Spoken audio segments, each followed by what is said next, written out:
তাবিজ ব্যবহার করা শিরক বলে। কিন্তু শুনেন বিরাদর ইসলাম, একজন আমি এক জায়গায় বক্তব্য দিলাম তাবিজ ব্যবহার করা যায় উমরপুরের দিকে। তো আমাকে 2-3 জন ফোন করে, আগে তো গালি দিল মা বোন তুলো, আমি ভাই গালি কেন দিচ্ছ, তোমার কিছু জিজ্ঞাসা করো, তাহলে জিজ্ঞাসা করো।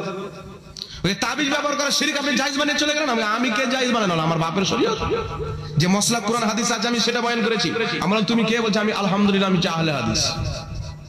তাহলে ঠিক আছে, কি বলছো বলো? বলছে তাবিজ ব্যবহার করা শিরক, আপনারা হচ্ছেন মুশরিক, আপনারা শিরক করেন, মানুষকে তাবিজ পড়ান। আরব যান, তাবিজ কেটে কেটে ফেলে দেয়। আমরা আরব চলে যাও, আরবের রিয়াজ রাজধানীতে দারু পাওয়া যায়, তো কি আমিও দারু বিক্রি করবো? কথা বুঝতে পারছেন বাবা? আরবের সরকার বলছে আজকে থেকে দারু বিক্রি করো।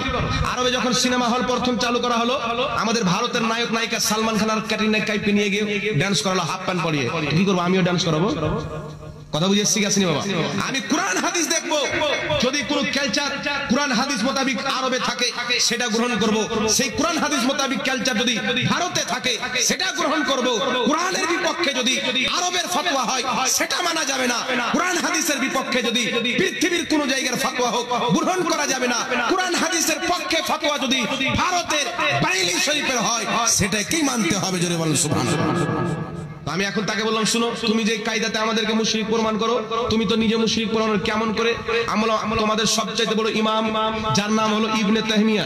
ইবনে তাহমিয়া সাহেব নিজের কিতাব মাজমুয়া ফাতাওয়াতে 2 জায়গাতে বলেছে কোরআন এবং হাদিসে যেইগুলো দোয়া বর্ণিত হয়েছে সেই দোয়াগুলি কাগজে লিখে তাবিজ হিসাবে গলাতে ঝুলানো এটা জায়েজ আছে, এর মাধ্যমে আল্লাহ বালা দূর করে। তো তোমাদের সবচেয়ে বড় গুরু যাকে তোমরা শাইখুল ইসলাম বলো, তিনি বলছেন তাবিজ ব্যবহার করা যায়। তাহলে তোমার ফতোয়া অনুযায়ী ইবনে তাহমিয়া মুশরিক, আর ইবনে তাহমিয়াকে তোমরা শাইখুল হাদিস মেনে তোমরাও তো মুশরিক। কারণ মুশরিককে মুসলমান মনে করাও হচ্ছে শিরক। কথা বুঝে শিখেছি রে বাবা? তো তোদের ফতোয়াতে তো তোমরাই মুশরিক হয়ে যাচ্ছে। এমন ফতোয়া দিচ্ছ কেন যে আগে তুমি ডুবছো? মানে গাঢ়া খুঁজলাম করির জন্য আর পড়ে গেলাম আমি। তাই বিরাদর ইসলাম, খবরদার। আবু দাউদ শরীফের মধ্যে হাদিস, সাহাবা ইকরাম এবং হযরতে উমর বিন আব্দুল আজিজ রাদিয়াল্লাহু তাআলা বিখ্যাত তাবী, তিনি এবং সাহাবী কি করতেন? নিজের সন্তানকে কলেমা শিখাতেন, দোয়া শিখাতেন। যদি কোনো সন্তান তাড়াতাড়ি মুখস্থ না করতে পারতো সেটা কাগজে লিখতেন, গলাতে ঝুলিয়ে দিতেন। যার কারণে সকলের গ্রহণযোগ্য মুহাদ্দিস, যার কিতাব না পড়লে আসমাউর রিজালের জ্ঞান পাবে না, যিনার নাম হচ্ছে ইবনে হাজার আসকালানী রাহমাতুল্লাহ আলাইহি, নিজের কিতাব বুখারী শরীফের সারা ফাতহুল বারি, সৌদি আরব রিয়াজের ছাপ, সেই কিতাবের মধ্যে লিখছেন কোরআন হাদিসের তাবিজ লিখে গলাতে ঝুলানো জায়েজ আছে। এই তাবিজের মাধ্যমে আল্লাহ মানুষকে শিফা দান করে। বলেন সুবহানাল্লাহ। ইবনে তাহমিয়া নিজের কিতাব মাজমুয়া ফাতাওয়ার মধ্যে লিখেছেন তাবিজ ব্যবহার করা যায়। আবু দাউদ শরীফের মধ্যে সহিহ হাদিস, সাহাবা ইকরাম তাবিজ ব্যবহার করেছেন।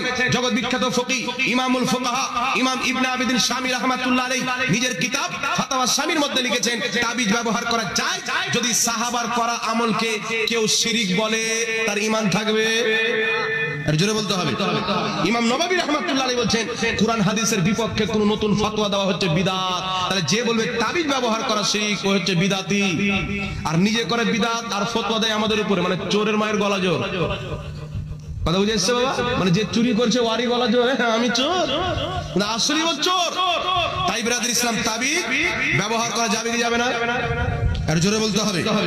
তাবিজ ব্যবহার করা যায়, প্রয়োজন যদি পড়ে আপনারা আমাদের নাম্বার রাখবেন। কথা বুঝে এসছে? নাম্বার রাখবেন। কেউ যদি বলে তাবিজ ব্যবহার করা শিরক, কুরআন হাদিসের দুয়ার তাবিজ ব্যবহার করাকে যদি শিরক বলে তার ঈমান টিকে থাকবে না। তাই ঈমান বাঁচাইতে হবে। কুরআন হাদিসের তাবিজ ব্যবহার করলে তার মাধ্যম দিয়ে আল্লাহ শিফা দান করে। কারণ আল্লাহ বলেছেন আমি এই কুরআনে শিফাও রেখেছি এবং রহমতও রেখেছি। জোরে বলেন সুবহানাল্লাহ। শয়তানি তাবিজ ব্যবহার করা শিরক। কোন তাবিজ? ভূত ভাতালি তাবিজ, শয়তানি তাবিজ। একটা লোকের জিন চলে আসলো, চাপ্পাল ছিঁড়ে তাবিজ বানিয়ে দিয়ে দিল, চুল ভরে দিয়ে দিল, কাকড়ার মাথা ভরে দিয়ে দিল, গোবর ভরে দিয়ে দিল, ট্যাংরা মাছের ঘুম কেটে দিয়ে দিল। এইগুলো তাবিজ ব্যবহার করা জায়েজ নয়। কিন্তু কুরআন হাদিসের দোয়া যেগুলো মৌলবীরা লিখে দেয়, এই দোয়াও লিখে দেওয়া হচ্ছে জায়েজ। জোরে বলতে হবে সুবহানাল্লাহ। আর বাচ্চারা ভালো হয়, অনেক ভালো হয় বাচ্চারা। আমি এখন তাবিজ পড়াচ্ছি, আমার গলাতে তাবিজ আছে ভিতরে।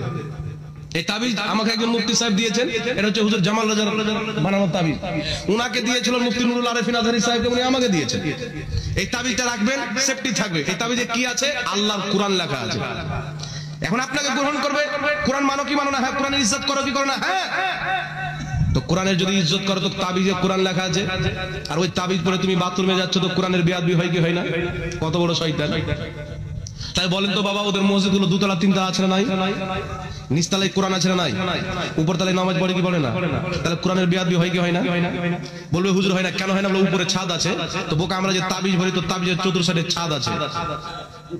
ছাদ নাই?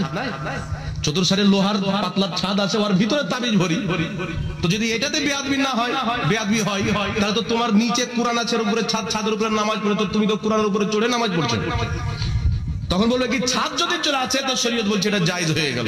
তো তাবিজ আমরা ডাইরেক্ট আয়াত লিখে চলে যাই না, ওই আয়াত লিখে একটা ঢোলনার মধ্যে ভরে তারপরে মোমবাতি দিয়ে প্লাস্টার করি, তারপরে বাথরুমে যাই। এটা জায়েজ আছে। কথা বুঝিয়ে শিখে আসেনি বাবা?